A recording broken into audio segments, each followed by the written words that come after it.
सबसे पहली टिप मैं ऑलरेडी शेयर कर चुकी हूँ, that we did not put Zain in any training pants.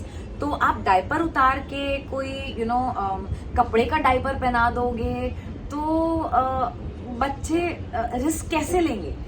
आप तब भी सेफ खेल रहे हो कि आपका कुछ गंदा ना हो, कुछ खराब ना हो। I don't think you need that. थोड़ी थ्रिल तो होनी चाहिए लाइफ में। So do not put them in any training pants according to me. Do whatever suits you. I didn't put Zain in any training pants. And जब वो उसका पजामा थोड़ा भी गीला हो जाता था तो उसको पता था कि नो, मुझे सुसु रोकना है, I have to go and do it in the washroom. तो सेम ट्रेनिंग पैंट्स जो है वो ये पर्पस सॉल्व नहीं करते हैं, बिकॉज वो एब्जॉर्ब कर लेते हैं सुसु या पॉटी। तो बच्चों को वो सेल्फ अवेयरनेस मुझे लगता है कि इजीली बिल्ड नहीं हो पाती। Number 2, don't buy any fancy commodes, और according to me don't buy the potty seats also. मैंने भी खरीदी थी, इनफैक्ट ये रही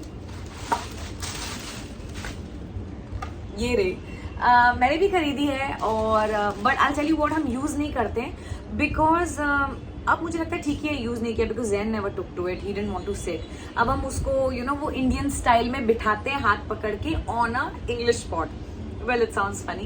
लेकिन that helps us when we are traveling, when we are at the mall, when we are at a relative's house, at a friend's house, in a restaurant, कहीं पे भी हो, he is not used to a potty seat.